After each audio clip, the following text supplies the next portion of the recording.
What's good? What's good? What's good? Really don't expect that many people to be on. But I wanted to show something because I'm gonna be working all night on this. I have to finish a little something with my job. Yes, I got a 9 to 5. Let me go ahead and switch over to this. So since I got a 9 to 5, I gotta do my job. Some family stuff I gotta tend to as well. But yeah, wanted to show a little quick preview of what I have so far. This is going to change a lot. It's going to change a lot because there's a huge amount of little jokes that I plan on adding into this. But yeah, quick little preview.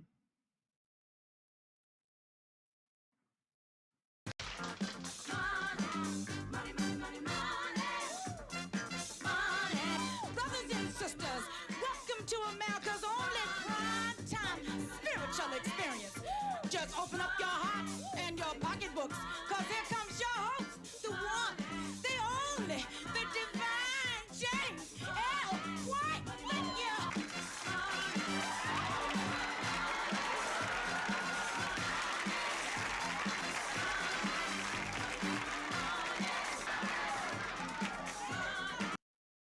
Trust me, I'm going to stop right there.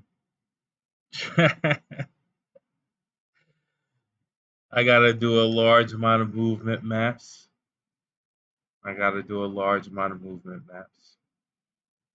But yeah, it's gonna be a nice little infomercial. Considering I heard tell that somebody was gonna try to do a telethon. Doesn't really look like they need a telethon. Hold on one second. Let me switch over to studio mode real quick. Doesn't really look like they need a telethon. It looks like the fools are doing what fools do, which are and I have to say this, like, unfortunately, I don't like calling my people fools. I really don't.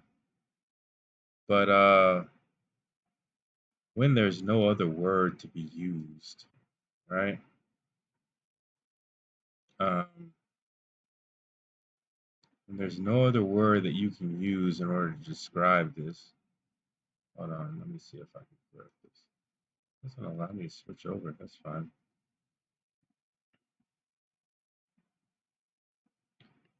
But when there's no other word to be used, unfortunately, you got to use that word. You got to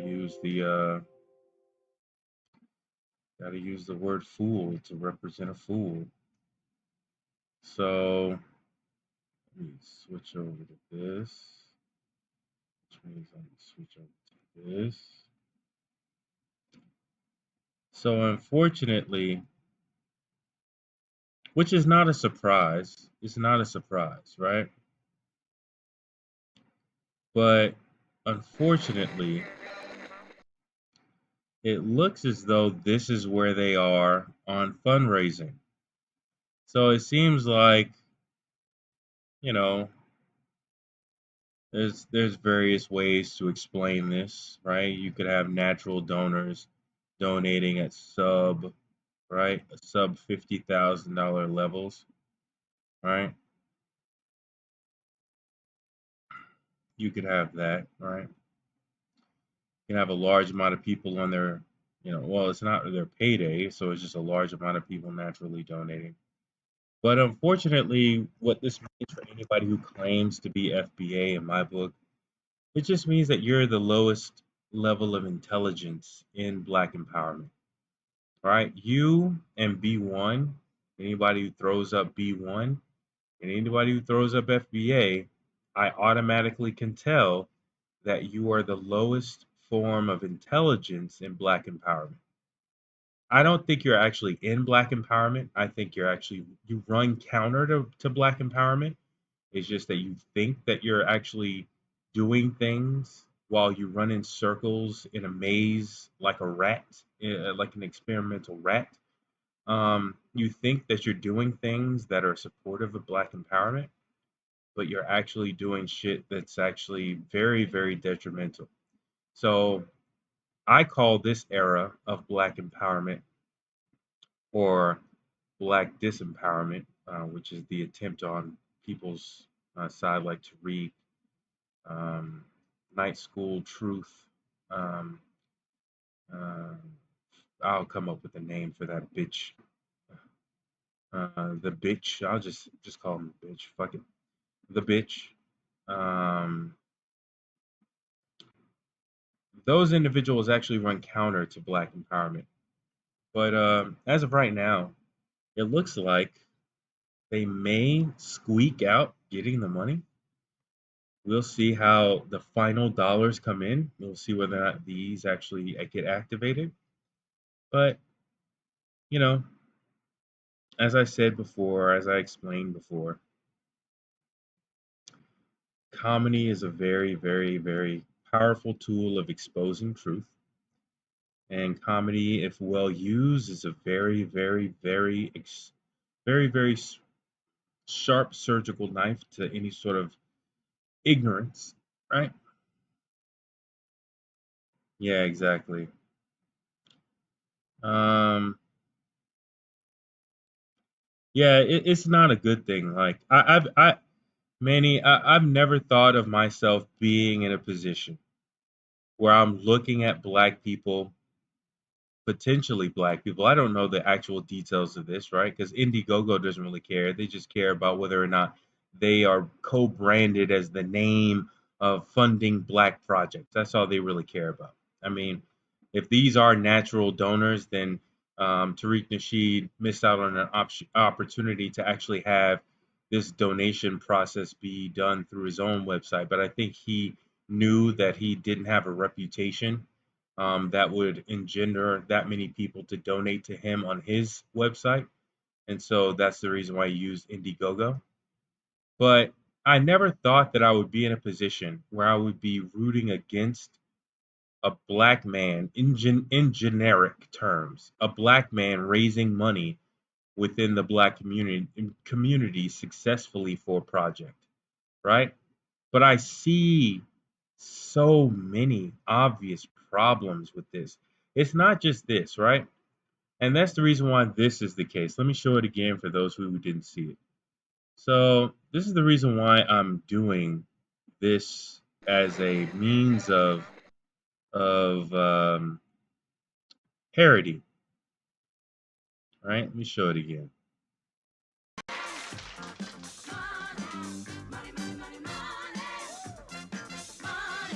Brothers and sisters, welcome to America's only prime time spiritual experience.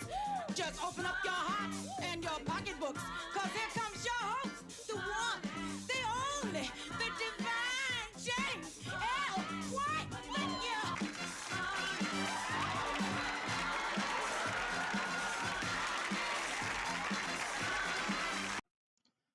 The reason why I'm doing this is because I know for a fact that regardless of their previous issues, Tariq Nasheed is being looked at by so many other organizations.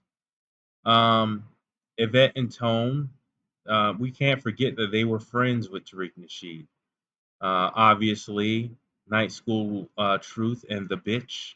Um, I should call him the Bitch and Richard. There you go.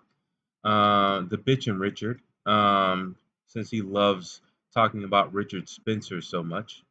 Um, all of these people are going to be looking at Tariq Nasheed and saying to themselves, "Can I raise the same amount of money too?" Right? For instance, the bitch and Richard really wants to be the next Rush Limbaugh of black media, and so I wonder whether or not he's going to start more aggressively asking his hoes for money. Right?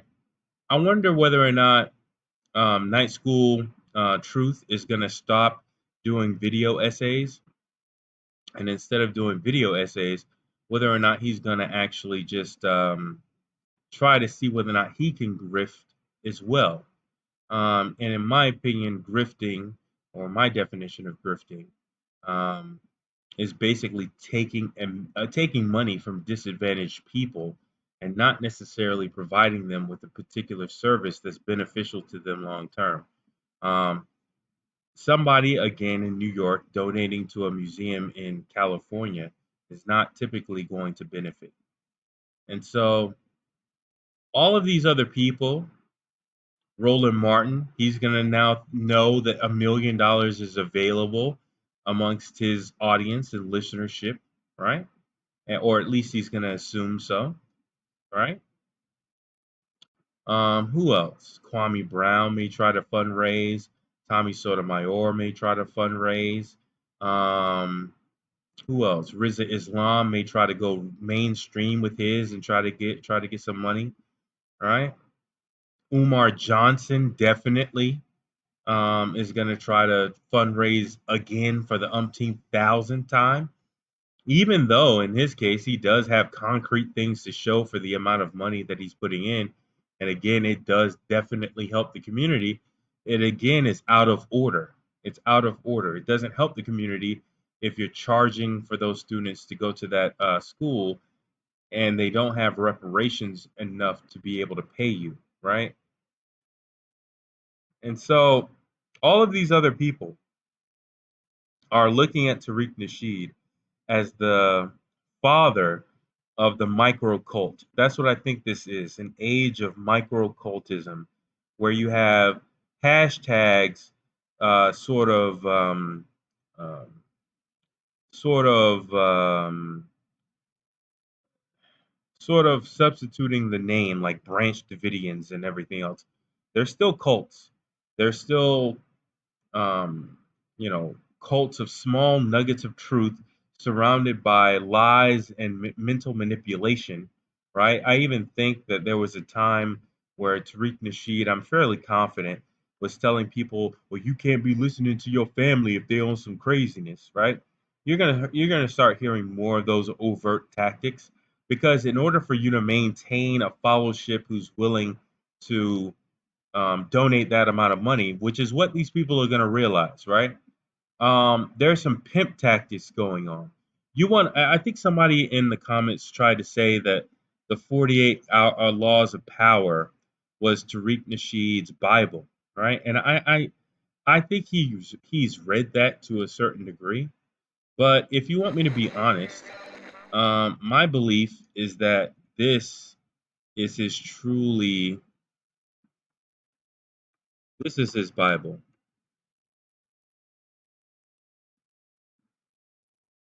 right here.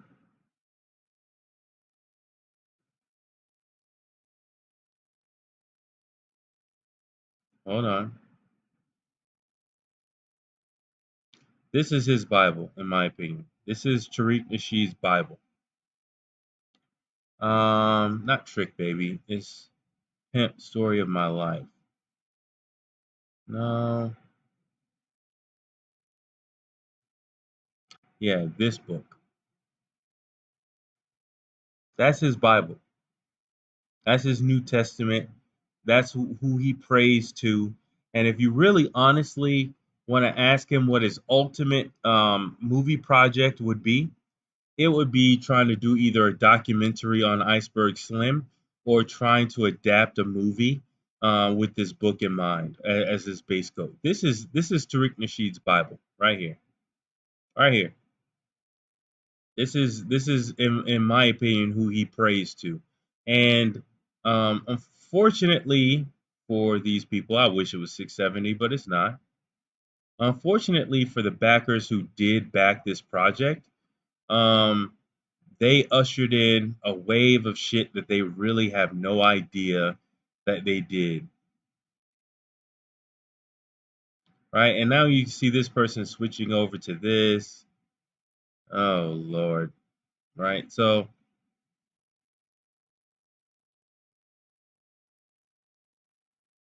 it doesn't matter, dude. They definitely are. I mean, they have enough connections to white people to have them micro donate under these things too. But they're ushering in a wave of grift that's going to be um, fairly consistent going forward. And no, I don't think so. I think his pimp manual was basically him trying to plagiarize Iceberg Slim, who had a higher IQ than Tariq Nasheed. Tariq Nasheed's game is pretty obvious and pretty easily seen. by even a person using a part of their brain. Iceberg Slim is a legitimate mind manipulating pimp. Um, Tariq Nasheed is not even close to being on that level. Iceberg Slim, at the very least, had an IQ of around about 175. Um, Tariq Nasheed's IQ, I would not see it scratching the surface of anything substantial. Um, so I think that his book Macking is just a poor man's attempt at a plagiarized copy of Iceberg Slim, sort of like trying to, well, plagiarism in the form of the idea, not in the actual form. I'm using that in the form of hyperbole, satirical hyperbole. What I'm saying is he's basically trying to say, well, I love this book so much, I'm gonna do a book of my own like this. You know what I'm saying? That's what I think. My own personal opinion, not an assertion of fact. But if you look at how he's just manipulated his audience, it's very obvious that that's the case. The question, though, is whether or not them fools are going to be there for the long haul. Whether or not those fools are going to give him $7 million is the real question. Whether or not they're going to do this $1 million donation drive 6 more times is the real question. They don't realize that they've done the damage already. It doesn't matter if they stop tomorrow, right? Um, or if they stop tomorrow, it doesn't matter either. I think that's where the Miracle Action Network gets activated. Um, but um, by them showing that this type of obvious mind manipulation can net this amount of money in the black community is going to bring in the vultures. It's going to bring in every single predatory animal known to man into this space, is what it's going to do. And they're going to carve out their little slice with their new little hashtag, and they're going to grift and grift and grift until their heart's delight, and everybody else who even showed an inkling of that type of behavior is definitely going to take note at his successful campaign, and they're going to try to reassess and try to do their own. Um, I think that this is a pretty damaging time to Black empowerment.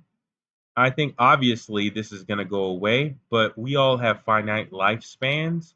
And so when you're talking about white supremacy, throwing a nail or wrench in the gears, this is a pretty big one because I know y'all. Oh, what are you talking about? This is so you're blowing this out of proportion. Trust me, everybody who is even has an inkling of grift in them is looking at this campaign and thinking to themselves, I wonder what's my hidden history museum. He raised $1 million on vacation with these fools, right? He went on vacation and and spent like 20, 30, 40,000 dollars going to other countries, put the shit on camera that he was in another country vacationing, and got $1 million on vacation. I'm gonna do the same thing. So as of right now, all I could do is protest by adding a little truth to the situation, by doing a little comedy. So here's a few major things that I'm gonna do. Phil Scott from African Diaspora News, the guy who has a white wife, the guy who keeps on talking about us going back to Africa, but he hasn't done so. Well, I have a special little place for him in the video. I'm thinking about whether or not I should include Irony. I'm not 100% sure. I may or may not. We'll see. But yeah, I got to do some things at my job, finish that up because not everybody is on the exact same time zone as me when I'm finishing up the things I have to do. So I have to wait sometimes late at night. But I'm going to finish that up and then I'm going to finish this up for the rest of the night. But as you can see, I'm very dangerous when it comes down to this stuff. Y'all saw the first one. Y'all saw the little preacher video. Y'all saw this. Wait, let me back up. Y'all saw, let me go here. Y'all saw this, right?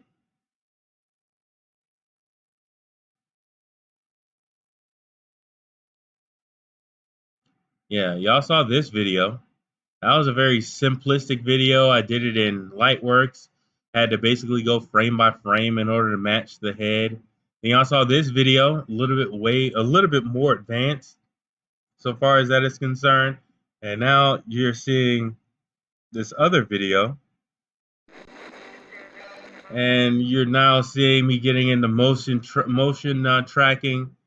Then next, with my video that I have ready for Roland Martin, you're gonna see some video masking. All of these are dangerous, dangerous, dangerous, dangerous, dangerous, dangerous things in the hands of somebody who knows how to use them or is willing to use them to expose and draw satirical comedy or parody to the truth of who they are, just like coding is. So again, let's touch on this topic again, right? Um, if your mind is in a mind of a revolutionary, right? And I'm sorry, but we need to define ourselves away from these people at this point, and not define ourselves away in that it's not that we're saying that we are better than you, but it's that we are over here. You can come over here, but you're gonna have to leave that shit behind you, right? And but we need to define our space. And in my opinion, you can have a revolutionary mind and do seemingly mediocre things and it have a very large impact, right?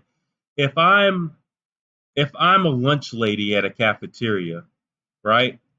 But I decide, for instance, as a revolutionary minded person, I'm either going to do whatever I need to do. Either A, if I'm the one serving the food, I'm going to look at the malnourished or what I think to be malnourished black kid who's hungry all the time. I'm going to make sure that black kid gets some extra food, right? A revolutionary mindset is that if you're at the cashier counter and that black kid is there hungry and you know every single day their mama didn't really give them no food, they're barely getting enough at the what's called, and even if they're on free lunch, you're like, nah, you ain't or reduced lunch. Nah, we don't want no money from you. Go ahead and take your food and go. That's what you're doing, right? Or just make sure that you get some water with all these little fruit snacks that you got here. Get some water with this too. Don't just get no chocolate milk. Get some water too, right? A revolutionary mindset is like, you know, if you have coding skills, right? If you have coding skills and you have no revolutionary mindset, then you are just a person who wants to go work for a large company and go maintain their system or their tool of white supremacy, as opposed to you creating a revolutionary tool of your own. I've been sitting on my ass for a very long time on copbook.com, right? And I need to go ahead and finish that. I may need to have to like explain it on here so I can hold myself accountable and do like an update on that.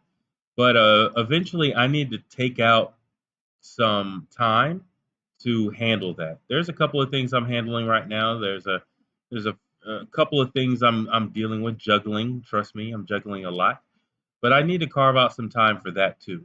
Um, so, but what I'm saying is, if you don't have a revolutionary mindset, it doesn't matter what skills you have or you acquire, because they just serve white supremacy. But I can tell you right now, even with my video editing has gone from what I thought was like a very nice level um, to a much higher level. I feel like I'm a beginner again. Um, in a very short period of time. Um, I really feel sorry for these people who have gotten where they are off of media alone. When I get to a certain point where I feel as though I've mastered this level again, because if you put me in front of Lightworks, I can do everything I need to do. Now I have VSDC. There's 1,001 things this thing is capable of. Trust me, when I get to that level again, um, you know, I'm fairly confident Roland Martin is going to be calling me or saying that I ain't shit on his actual program instead of like a pussy saying it in his comment section. But his commercial or his little parody is coming right on the heels of this one. Um, But yeah, that's what I'm saying. Like whatever your skills are, keep a revolutionary mindset about it. And I still encourage everybody. Isis, you already on there. Aunt Jams, I want to see you too.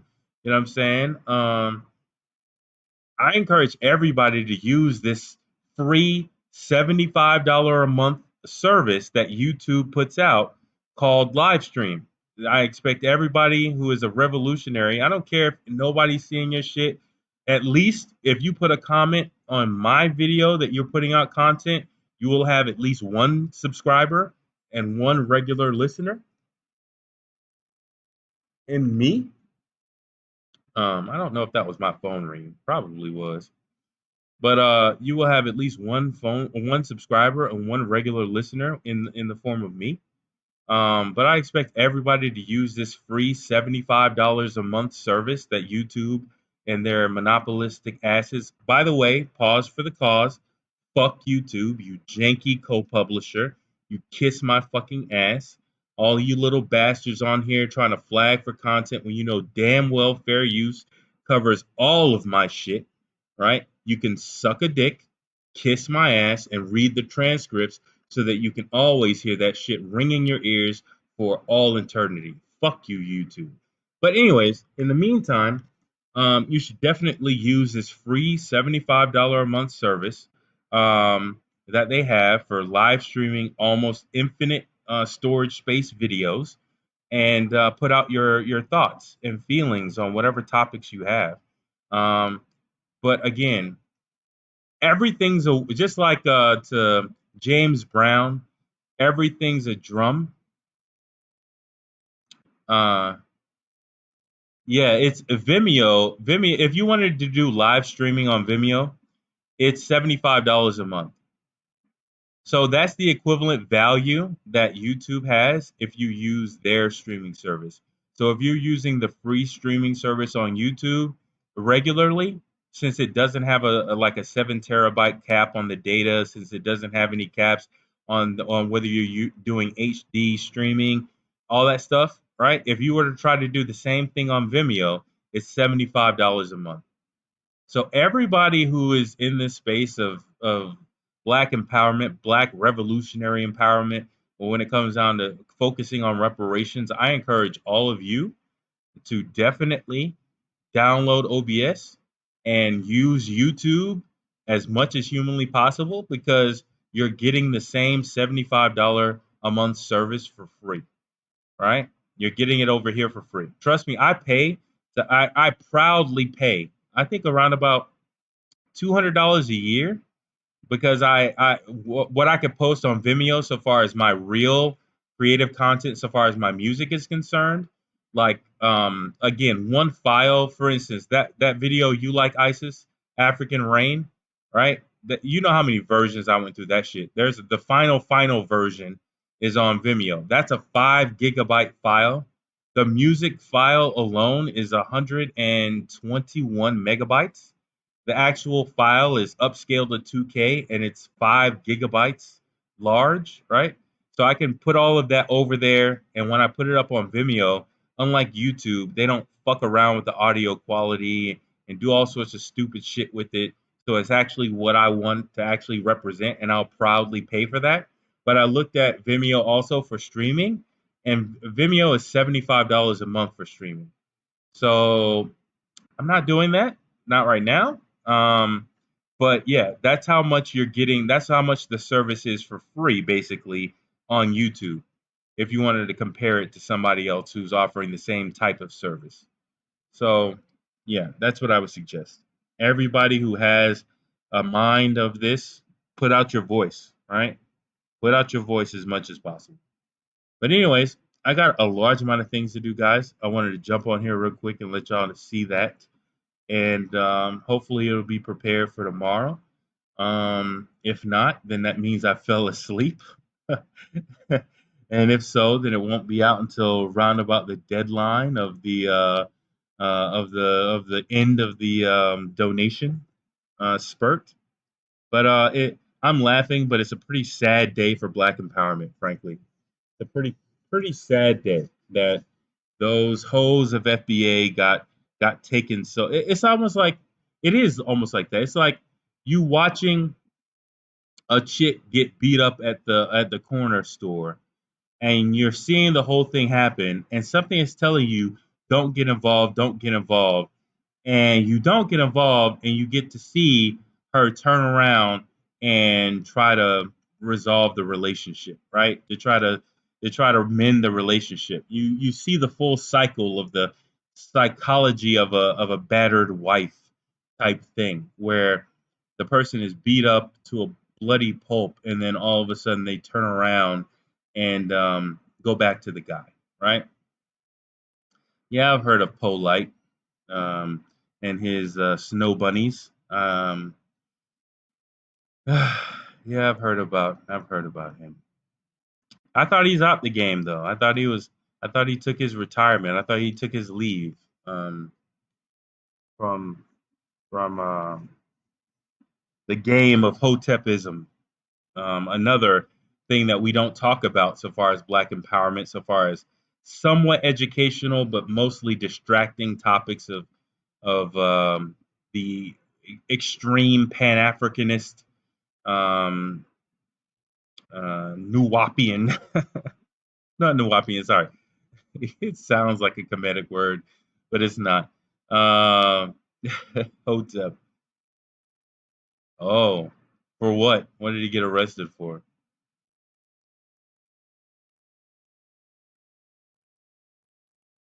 For 14-year-old? So he was fucking with a 14-year-old? Or did he get arrested for 14 years?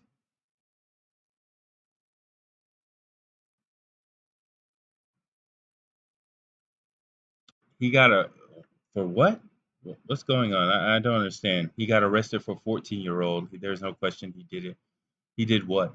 Was he with a 14-year-old girl?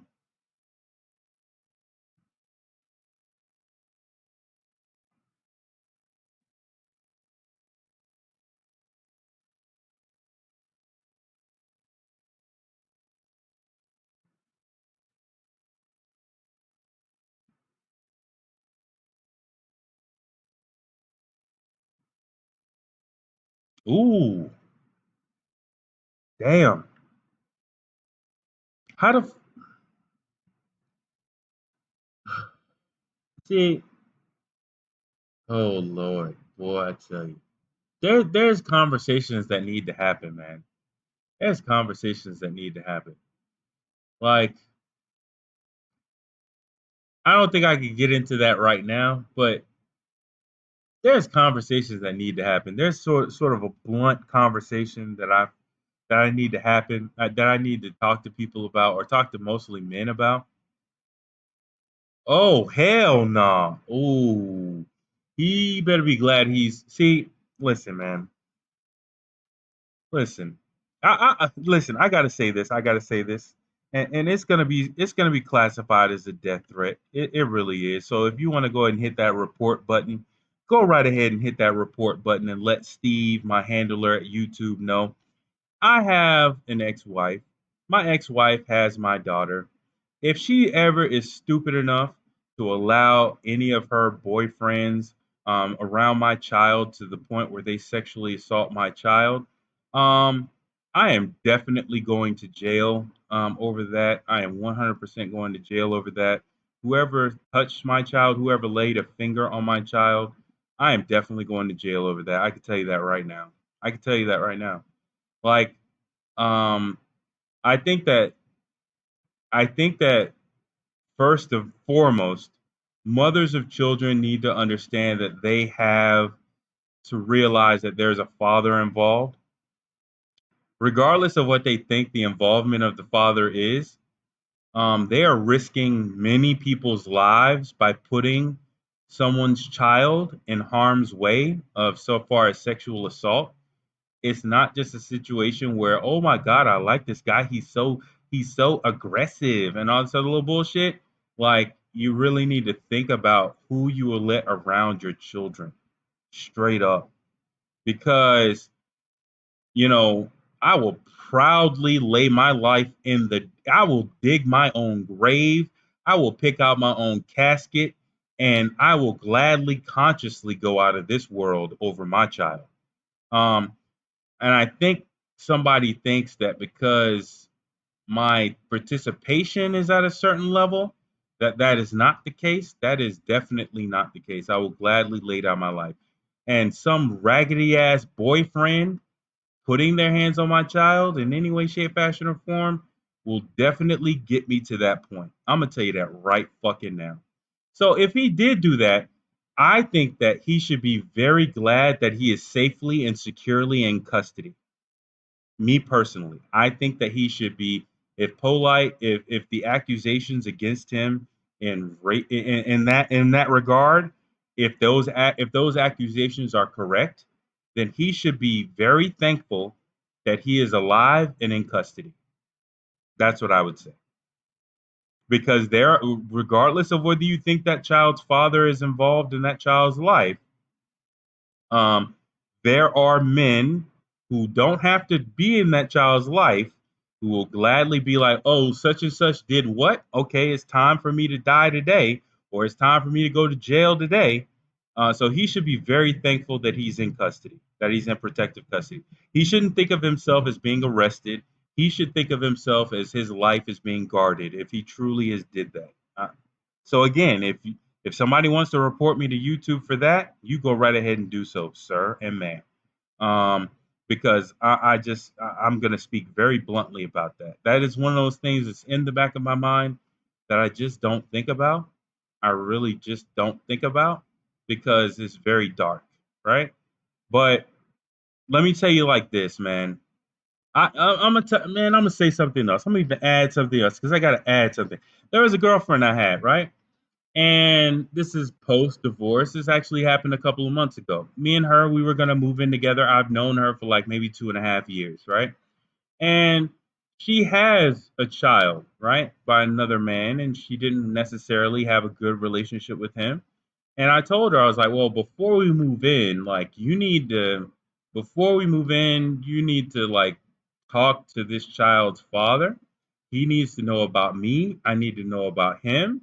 You know what I'm saying? This child is not mine. You know, the child was like 8 years old. You know what I'm saying? Good little child. But at the same time, I could tell that living under the same roof, I was going to eventually hear the, you ain't my father, what you telling me to do? All that type of bullshit. So I was like, listen, you need to have a conversation with him. I need to be able to have his phone number. I know how I am about my child. You may think that he's not really like that about his child. You may think that all you want to, but if he's anything like me, that doesn't mean shit. So I was like, please have a conversation with that man. I need to have his phone number. I need to be able to call him if there's anything that goes on with his child. I need to have him on speed dial. That's what the fuck needs to happen. I don't care if he never comes his ass over here to see his child.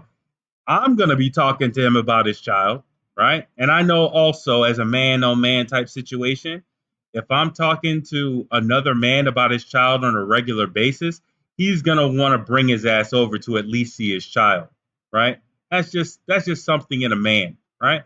But at the same time, I'm not gonna have anybody else's child under my roof and having them say, "Well, Jesse, blah blah blah, he hit me," but no, no, no, no, no, no, no, no, no. I already talked to your father before any of that happened. That's what I was gonna be like. She was like, "Nah, I wanted." I was like, "Okay, well then you take your ass on somewhere. All this shit is over, right? All of this shit. All it's been 2 years. No, I don't give a fuck. All of this shit is over, right? All of it is over. Y'all need to. I'm telling you this right now, y'all.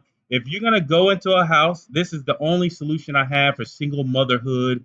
You know what I'm saying? And I can have it from my own personal experience, right? If you're gonna enter into a relationship with a single mother, you better be the force to rectify the relationship between that mother and that father, that biological father. You should be the force bringing those two people together for the children. All right, they need to have a functional relationship. Now, is it dangerous? Could they possibly develop a sexual relationship? That's possible, but at the same time, you're adults. So if that happens, then you just bow yourself out of the situation and move on, right? In a positive way. But if you are a black man entering into a situation like that with a single mother, you should always be a force to heal that relationship. And if that person does not want to heal that relationship, get the fuck out of that relationship. It is dangerous for you to be fucking around with somebody's child in any way, shape, fashion, or form. That goes on the other side of it too. It's not just men molesting children or even just women, because women molest children too, but it's also you trying to be a disciplinarian to somebody else's child, right? You whooping somebody's child or telling them what to do, or mentally abusing the children and something like that, which goes very much so underreported. Don't try to be all that. That child has a father. That child has a fucking father, right? And if you know that, and that child's father is not dead and gone, and you are not encouraging, demanding at certain points, especially before you move in, that there isn't a healthy relationship, a co-parenting relationship between that mother of the child and you and the child. There should be a three-way parenting, adults combined coming together, you know what I'm saying, to help the child or the children, if that was the case, in that situation. If any party is like, hey, well, we don't want to do that, then that party needs to get the fuck out of the situation if they can, being i.e. the person who is not the parent, the biological parent. If it's a biological person, then hey, they need to just be annoyed into the point where they actually become a helpful participant. But don't fucking touch no goddamn kids, man. Y'all, it's just it should be abnormal. It should be ab fucking normal for you to be living with somebody else's child and you not have a great, not good, great relationship with the non-custodial parent in that situation, which is typically the man, the father of the children. If you don't have that, there's something seriously fucking wrong with that situation, right? As a father myself, who is a non-custodial father, I can tell you right now, there and being in a situation where I've had plenty of opportunity, not just her, I have plenty of opportunities to sort of title a person, title a chick, right? With some titles and responsibilities and privileges within a relationship. You know what I'm saying? That one was a particular chick that I thought that I could move, you know what I'm saying, in a particular way with. But that shit shuts down if I can't actually have a good relationship with that person's father. There's another thing that happened with that situation too, but that was the central thing that she was like, "Well, I'm just not going to do that." I was like, "Well, then we're not moving forward, right?" So if that happened, then he like again, again. You know what I'm saying? He should just be very thankful that he's in protective custody, right? That's an alleged at this point. He has to be proven, right? DNA evidence has been submitted, so it's all but conclusive, but he still has to be judged in a court of law by a jury of his peers, right? All that stuff has to be gone through before he can actually be called uh, what it seems as though he is alleged to be. But the fucked up part of that is again, none of that could happen. None of that could happen if he has a genuine, ongoing co-parenting relationship with the father of that child as well, the biological father of that child as well. And he should have demanded that before they got into a cohabitation situation. Right? That's just ridiculous. Um, but damn, like I said, if that occurred, he should be happy he's in custody. Anyways, y'all took me to a very real place. Women and men are too trusting of girlfriends, boyfriends. Exactly. I've heard people were recognizing him too. He will have a tough time in prison. Hey, man, listen. Prisons are sodomizing hellholes, right? He is now a slave of the state, in a sodomy free or sodomy encouraged environment. Any sort of sexual contact that happens in prison is technically non-consensual and is considered rape, whether it be in between. I mean, no, I don't know. I don't know if he'll speak on this. He probably won't unless it'll go towards his ability to fundraise. Um, but